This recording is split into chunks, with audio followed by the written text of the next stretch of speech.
Hello বন্ধুরা, তোমরা সবাই কেমন আছো? আজকে আবার নতুন একটা রেসিপি নিয়ে চলে এসেছি। তোমরা বাড়িতেই কিন্তু কিভাবে নান রুটি বানাতে পারো বা নান পরোটা, দোকানের থেকেও কিন্তু খুব সুন্দরভাবে আমি তোমাদের প্রসেসটা দেখিয়ে দেবো কিভাবে তোমরা বাড়িতেই তুলতুলে নরম নান পরোটা বা নান রুটি বানাতে পারো। আমি 3 কিলো ময়দার নান বানিয়েছিলাম। এখানে 1 কিলো ময়দার জন্য আমি 200 গ্রাম করে দই নিয়ে নিয়েছি। এখানে দেখো আমি দইটা নিয়ে নিলাম, আর দইটাকে বেশ ভালো করে আমি ফেটিয়ে নিতে হবে। চামচ দিয়ে এখানে দইটাকে বেশ ভালো করে ফেটিয়ে নিচ্ছি। ঠিক এরকম কনসিস্টেন্সিটা হবে, দইয়ের মধ্যে আলাদা করে কিছু দেওয়ার দরকার নেই। এরপরে হচ্ছে আমি ময়দাটা কিভাবে মাখছি সেটা একবার দেখো। এখানে আমি একটা বড় গামলা নিয়ে নিয়েছি, যেহেতু আমাদের বাড়িতে অনুষ্ঠান ছিল, গেস্ট আসার কথা ছিল, সেই অনুযায়ী এখানে আমি 1 কিলো ময়দা নিয়ে নিচ্ছি। 3 কিলো ময়দাকে আমি 3বার করে মেখেছিলাম। আমি 1 কিলো ময়দাটা কিভাবে মাখছি সেটা তোমাদের দেখিয়ে দিচ্ছি। এখানে 1 কিলো ময়দা নিয়ে নিলাম। এরপর আমি এর মধ্যে দিয়ে দেব পরিমাণ মতো নুন। তারপর দিয়ে দিচ্ছি বেশ অনেকটা চিনি। নান কিন্তু একটু মিষ্টি মিষ্টি খেতে লাগে, তার জন্য আমি অনেকটাই চিনি দিই। তোমরা যেরকম মিষ্টি খেতে পছন্দ করো সেরকম অনুযায়ী চিনি দেবে। এরপর আমি এখানে দেখো এই যে বড় চামচে একদম হাফ বেকিং সোডা দিয়ে দিলাম। দিয়ে দেওয়ার পর বেশ মোটামুটি কিছুটা সাদা তেল দিয়ে দিলাম। এর ওপর দিয়ে দিচ্ছি এখন ওই ফেটিয়ে রাখা টক দইটা আমি এখানে পুরো দিয়ে দিচ্ছি। তারপরে বেশ ভালো করে ময়দাটাকে এই জিনিসগুলোর সাথে মাখিয়ে নেব।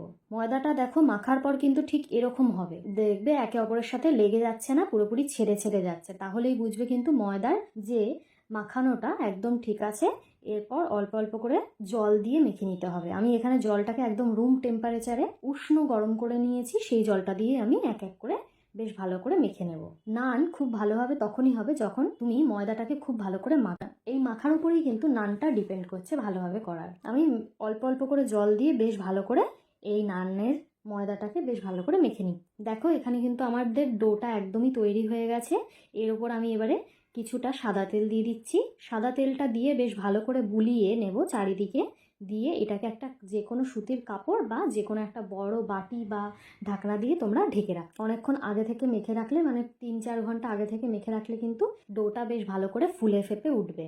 আর একটু শক্ত করেই মাখবে, কারণ চিনি দেওয়া হয়েছে, ডোটা কিন্তু আরও নরম হবে। দেখো এখানে আমি ময়দার ডোটা নিয়ে বেশ ভালো করে এই ঢাকনাটা দিয়ে ঢেকে রেখে দিলাম। এরপর নান বানানোর প্রসেসটা আমি তোমাদের দেখাবো। তাই আমি কিন্তু এখানে দেখো যে ময়দাটার ডোটা বানিয়ে রেখেছিলাম সেটা আমি ঢাকনাটা খুলে নিলাম। ঢাকনাটা খুলে নেওয়ার পর ওপর দিয়ে একটুখানি চেপে চেপে দেখলাম ময়দাটা বেশ ভালো করে কিন্তু ফুলে ফেপে উঠেছে আর বেশ নরম রয়েছে। তার জন্য আমি হাতে একটু তেল নিয়ে নিলাম। তেল নিয়ে এই যে গোল গোল করে একটু একটু করে লেচি নিয়ে আমি হাতে গোল গোল করে নিচ্ছি। এরকম করে কিন্তু আমি অনেকগুলো লেচি বানিয়ে নেব। তোমরা বড় বড় দেখেও নান বানাতে পারো বা ছোট ছোট সাইজেরও নান বানাতে পারো। আমি এরকম করে এক এক করে নিয়ে লেচিগুলো বানিয়ে নেব।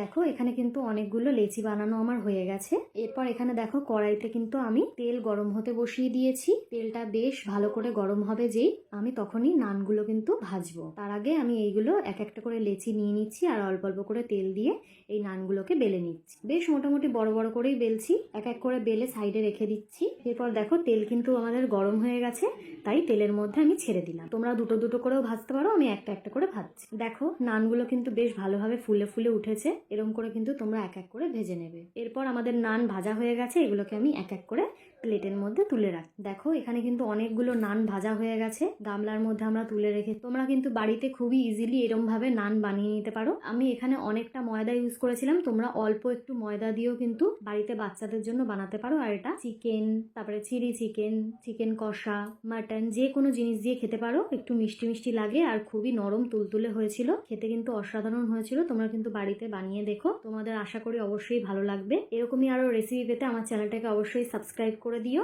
আর ভিডিওটাকে কিন্তু অবশ্যই লাইক করে দিও।